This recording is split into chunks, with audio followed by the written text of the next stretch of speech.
Assalamualaikum warahmatullahi wabarakatuh. Kami dari kelompok 4 akan menjelaskan organ-organ yang terdapat pada unggas ayam. Nama saya Febri Saputra Nasution, NIM 220306060. Saya akan menjelaskan organ-organ pencernaan pada unggas ayam. Yang pertama ada paru. Paru digunakan ayam untuk makan dan minum.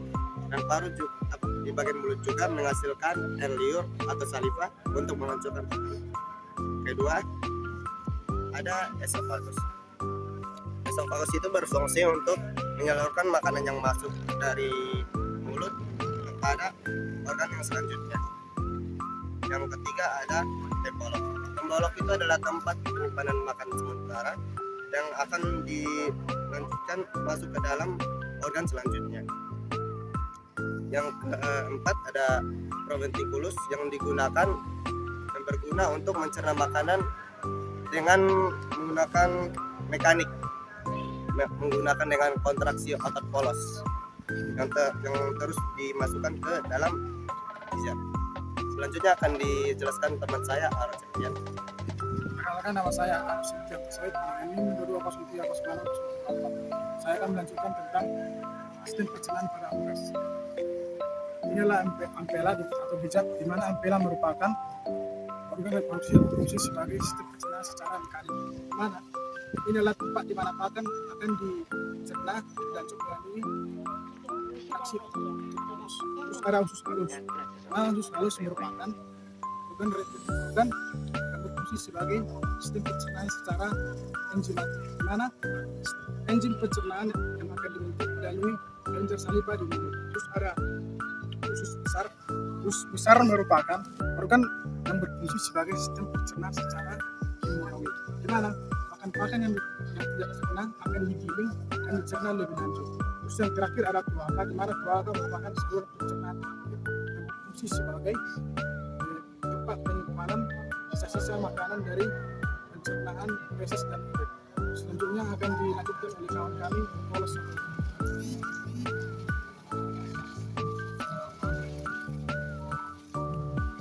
Baik, di sini saya akan menjelaskan mengenai sistem sirkulasi, respirasi atau sistem pernapasan.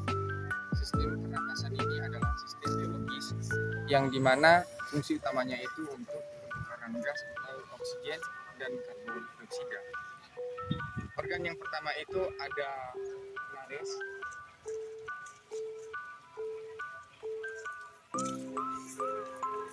Atau lubang hidung, di mana fungsinya ini adalah membawa udara masuk ke dalam sistem pernapasan.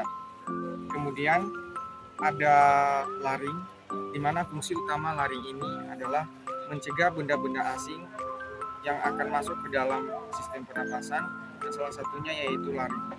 Kemudian trakea. Fungsi utama dari trakea ini adalah membawa udara yang telah masuk menuju ke dalam paru-paru. Trakea ini memiliki ciri-ciri khusus, yaitu adanya seperti cincin yang sifatnya tulang rawan. Kemudian di trakea sendiri itu ada singlix yang dimana fungsinya itu menghasilkan suara pada unggas. Setelah itu trakea tadi akan bercabang menjadi dua, yaitu bronkus kanan dan juga bronkus kiri, yang dimana fungsi utamanya itu adalah menyalurkan udara dari trakea menuju paru-paru atau pulmo. Kemudian ada pulmo atau paru-paru.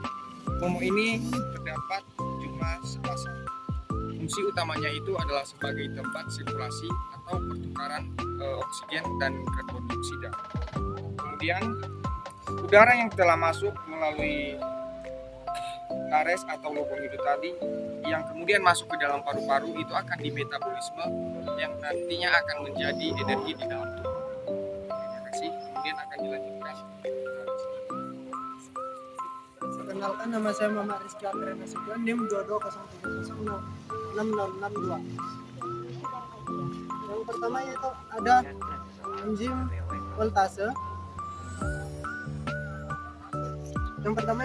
enzim voltase. Enzim ini berada di usus 12 jari dan berfungsi untuk memecahkan molekul voltase dan membentuk molekul glukosa. Setelah itu yang kedua yaitu ada enzim pepsin. Enzim ini berfungsi untuk menghasilkan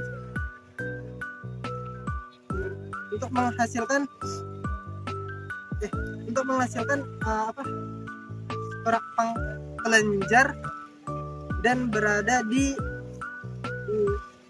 usus 12 jari atau duodenum. Yang ketiga yaitu enzim tripsin. Enzim ini berada di kelenjar pankreas dan kelenjar ini berada di pankreas dan menuju ke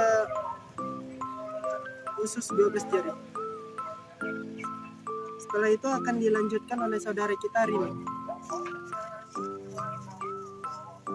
Nama saya Rita Soi dengan NIM 220306. Saya di sini akan menjelaskan sistem origenitalia. Pengertian origenitalia adalah pengertian dari urinaria atau sistem kemih dan genitalia adalah sistem reproduksi. Yang pertama saya akan menjelaskan sistem urinaria atau sistem kemih. Yang terdiri dari ginjal. Ginjal berfungsi sebagai penyaringan zat buangan atau limbah yang berasal dari sisa makanan dan ekskresi. Ginjal terdiri dari dua buah, yaitu ginjal yang berada di paru-paru belakang dan yang menempel di tulang. Kemudian ureter yang berfungsi untuk mengalirkan urin dari ginjal menuju ke tangkap. Kemudian saya akan menjelaskan yang kedua, yaitu sistem reproduksi yang terdiri dari testis. Testis ialah alat reproduksi jantan yang terdiri dari tubulus seminivorus yang fungsinya yaitu untuk memproduksi sperma dan hormon testosteron. Kemudian epididymis ialah cairan sperma menuju ke arah kaudal dan menuju ke vas deferens. Kemudian ductus deferens. Ductus deferens berfungsi sebagai penyimpanan, pematangan dan pengangkutan sel sperma sebelum diejakulasi. Dan ductus deferens bermuara di belakang, dan ductus deferens terbagi menjadi dua, yaitu ductus deferens atas dan ductus deferens bawah. Dan yang terakhir ialah kloaka. Kloaka berfungsi sebagai alat mengekspresikan atau mengeluarkan urin di dalam. Selanjutnya akan dijelaskan Perkenalkan, saya sendiri dengan NIM 220304. Saya akan menjelaskan tentang siklus peredaran darah. Yang pertama adalah vena pulmonalis, yang kedua yaitu vena ventriculus, untuk dari sini darah mulai ke paru-paru. Setelah itu dari paru-paru kembali lagi ke ventriculus, lalu kembali lagi ke paru-paru lagi. Selanjutnya dijelaskan oleh kawan saya Irsan. Baik, saya Irsan Anoman Nasution, NIM 2203060668. Di sini saya akan menjelaskan tentang nerve volume. Nerve volume itu atau sistem saraf pusat pada ayam ini memiliki peran sangat penting dalam kehidupan sehari-hari hewan dan tentunya ayam juga, yang dimana nerve volume ini berfungsi sebagai mengontrol semua fungsi-fungsi yang ada di dalam tubuh ayam itu sendiri. Adapun bagian-bagian otak pada ayam itu ada, yang pertama itu otak depan yang fungsinya itu untuk mengontrol dan merangkup indera penciuman. Yang kedua itu ada otak tengah, yang dimana fungsi otak tengah tersebut adalah untuk mengontrol sistem penglihatan. Dan yang ketiga itu ada otak belakang, yang dimana otak belakang ini berfungsi untuk memerintahkan pergerakan dan dan kegiatan pada ayam tersebut. Sekian presentasi dari kami. Kurang lebihnya kami mohon maaf. Terus assalamualaikum warahmatullahi wabarakatuh. Waalaikumsalam.